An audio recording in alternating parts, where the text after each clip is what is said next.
It's your boy Young, y'all know what it is, man. December 20th, man. Thug Motivation, Hustler's Ambition, right here, Life Files. Salute. How do you feel about countries outside of the States? What are your favorite cities internationally? I've been to, London, Germany, a few places. I mean, in Germany, they cool as hell, but they smoke all fucking day. Cigarettes, though. Like, this is crazy. Everybody smokes cigarettes. London was a big thing for me because I always heard about London. And, when I went over there, it was like, it was different. And I went in the club, and I'm just like, wow, like, this shit is, they're a little behind on the music scene, but they're true fans. You know what I mean? They're the type of people that ride with you when you ain't got a hit. They know all the words. Yeah, they know all the words. And it was just different seeing that. I was in the club, and they were still playing Guy, and I was like, what the fuck? You know what I mean? So what's the club scene like that? Is it a shocker for you? You're very comfortable in that setting. How yeah. But London is cool, man. But them niggas don't get it fucked up, because them niggas get down in London. Like they will, they'll get at your ass. But I met a couple lifetime friends over there that actually come back and forth to the States to visit me. We hang out, and when I'm over in London or Germany, they come, where I'm at, and support me. But just to know that I did come from that, and I got friends in other countries now. Right. You know what I mean? It's a big deal for me, and it's kind of crazy because it's like I always thought it can be like that, but I never knew it could be like that. Right. You know what I mean? So having traveled and you are always out and about somewhere. What are the must-haves when you travel? When you get on a plane, what do you want with you?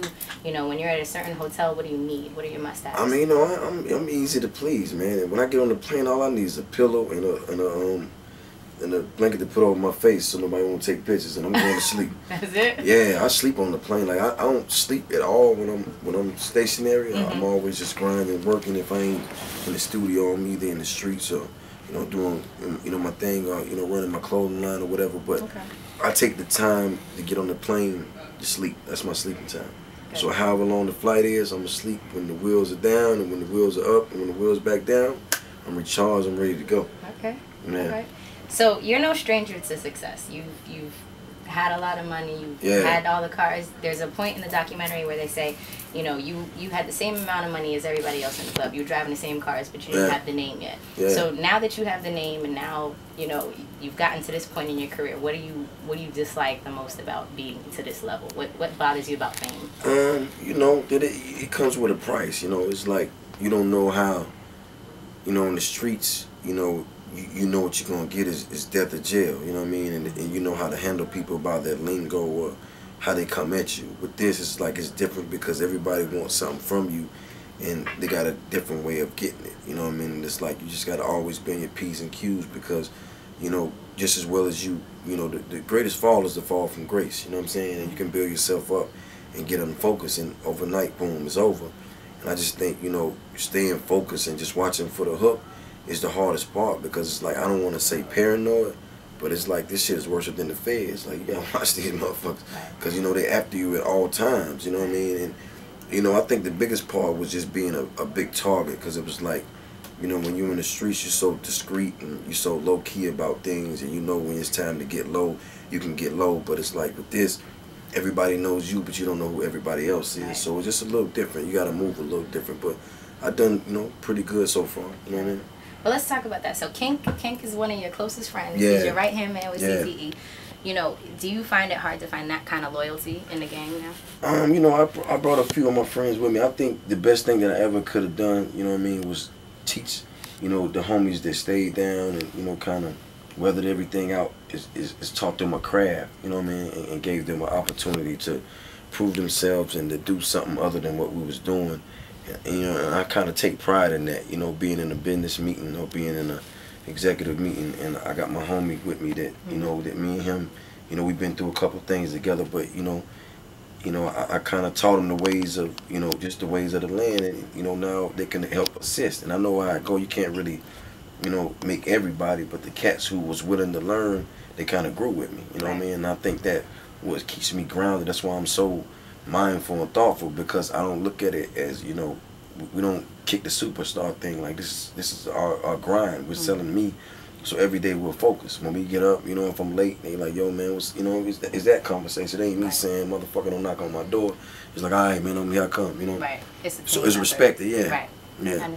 And, you know, they kind of, you know, check me when I'm wrong, you know, acknowledge me when I'm right, you know what I mean? Even though I am boss, but it's like still, like sometimes, you know, you can go left and niggas like, you know, you're really tripping, right? Right. And that's important. You need to have the right team around you that can let you know when you gotta have that. And if you don't, you already lost because, you know, the new people that come around, they're gonna already have, you know, their own goals and views of how they think things should go. And the people that's kind of been with you throughout the duration, they're gonna kind of let you know when you straying too far, you know. Right. Yeah.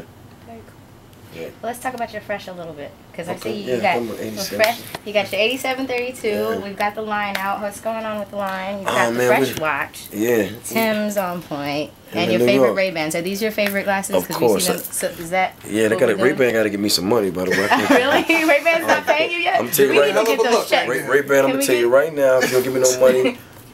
8732 is gonna make some of these. We'll have some of these by the summer. Trust me. Can we work that out? Can we do a brand partnership here? I think that would be very smart. That'd be nice. I think that would work. So what are we wearing today? No 87 Louis belt. You know what I mean? 7 jeans. Simple, simple, fresh. Can we see the watch? Can we check that out? It's old school trophy. Very dope. Old school.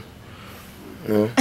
That's old school. That came from a past life. Rakim might have had this watch on. Okay. It's real old school, baby. You know what I mean? All right. Slick Rick. So you're looking good. You're you know, you're fit. You're rocking. Like, what are you eating? What are you doing? What is your lifestyle like? You're so busy. Like, do you have time to work out? Yeah, I do that. Is it your diet? No, I just try to eat right because I was always told, like, if you get a little money, you want to be around, spend it.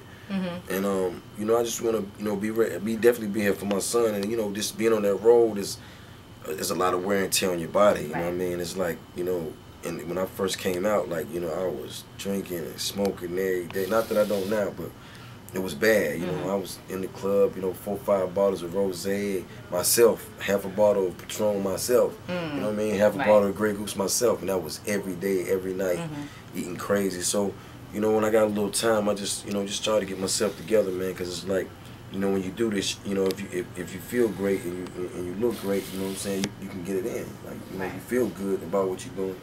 And that was just my whole thing, you know what I mean? And I'm a determined person. Like, I got real self-discipline. If I say I'm not going to do something, if I'm not going to drink, smoke, whatever, you know, if I am going to hit the gym, I'm going to do it. Like, I'm really going to get in, stay focused, get it done.